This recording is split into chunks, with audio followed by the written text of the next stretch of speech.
almost was, right? A Tuesday, that's a Thursday, Friday. But you could remember the game. Yeah, that's a good point. That's a pretty good point. I got a lot in my head right now. It's been a long, 48 hours, but yeah, really proud of the way the guys played last week, and now it's on to the next one. We got to turn the page pretty quickly, so I'll just open it up. How would you describe Chris's influence on the game on Sunday? Yeah, I think he's kind of done that the past 2 weeks, and I told him, it might have been after the game, that I've noticed that he's been practicing at a high level. Just appeared to be different to me in the last 2 weeks, and I think it's showing up on the field. And and you guys know, you see it, you study the tape enough to know that even though it might not show up in a stat line, he's making a difference. With the things he had. We had one pressure we brought that he won real quick, and I think he made the ball get thrown quicker than they really wanted to, and that helped. It was big. How have you seen George Karlaftis improve year over year? Yeah, I mean, George is fighting the brace on his hand right now.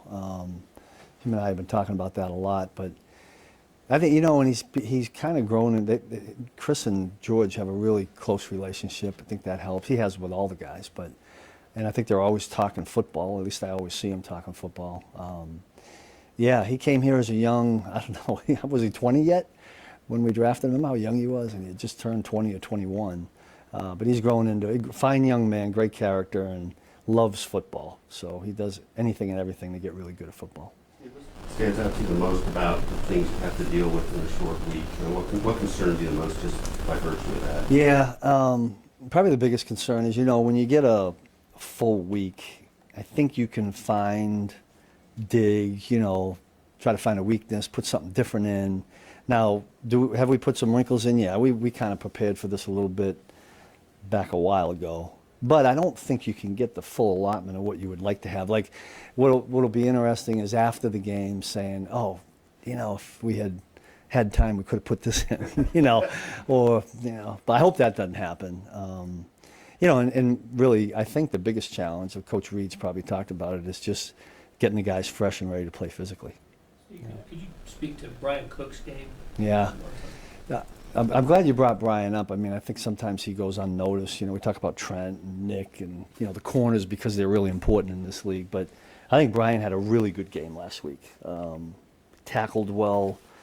I think he's always tackles well. And he kind of runs the show back there. He's been doing that for a couple of years now. And I'm glad we got him because the continuity is huge, having a guy like that.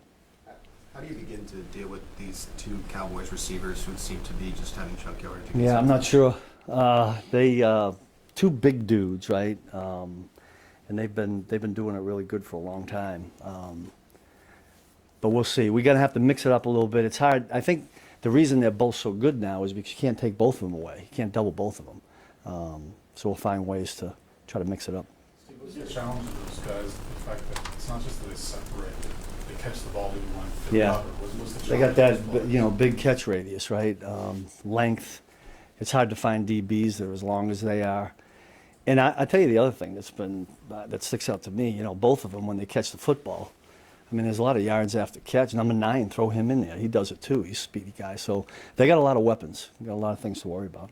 After Kareem's fumble, did you feel a momentum shift at that point on the field, or did you see it on the film that there was a difference? In terms of our momentum? Yeah, your momentum. Yeah. Well, I think, certainly after that series and we got the stop, I thought there was a huge boost for us. But you get in that situation, it's a little bit of a downer because you think you're going to go ahead and score some points. But, our job is to go out there, and when we always talk about backed up, it's one of the situations we do in a meeting, we do it on the field. We feel like if we can get a 3 and out, it should be points for our guys. Because, the punt and how far can you punt it, and then Patrick get a few yards, maybe kick a field goal or get a touchdown. So I thought that drive, and I thought the drive at the end of the half, I mean, at the end of the half, it might have been in the 4-minute, wherever it was, or maybe under 2 minutes, but we had an end of the half stop that we gave the ball back to the offense. I always talk about the 4 really important series of the game. I think I've said this before, the first and last of each half. And in this particular game, we played pretty good, I think, at all 4 of them. You've got a lot of options at the third cornerback. Just Christian Roland-Wallace, what have you been seeing? Yeah, now Christian's been playing inside there for us in the nickel. He's done exceptionally well. He's just done this the whole time he's been here. You know, he came in as a free agent. We didn't know if he was a corner or a safety, but he's a good football player. He got really good instincts, really good ball skills, and tackles well. And you know, we're always trying to find ways to. You can see we've been tinkering back there a little bit, and you know, we'll see where we. A lot of it depends on, you know, the matchup of the players, you know, that we're going against. But Chris Roland-Wallace is going to play for us. He's going to do some things for us. You've coached for several teams who have a rivalry with the Cowboys. Have you coached on a Thanksgiving down there? No.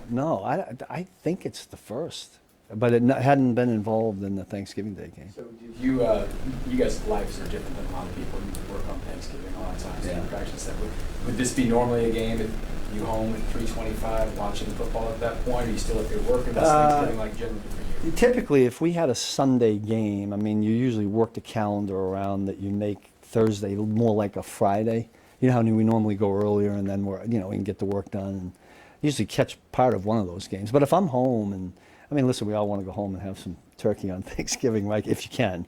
But I turn the game on and watch them. Yeah, I enjoy it. I mean, John Madden and Treduncan, and I mean, I think that stuff's all really cool. Yeah. Thank you, Coach. Thanks. All right.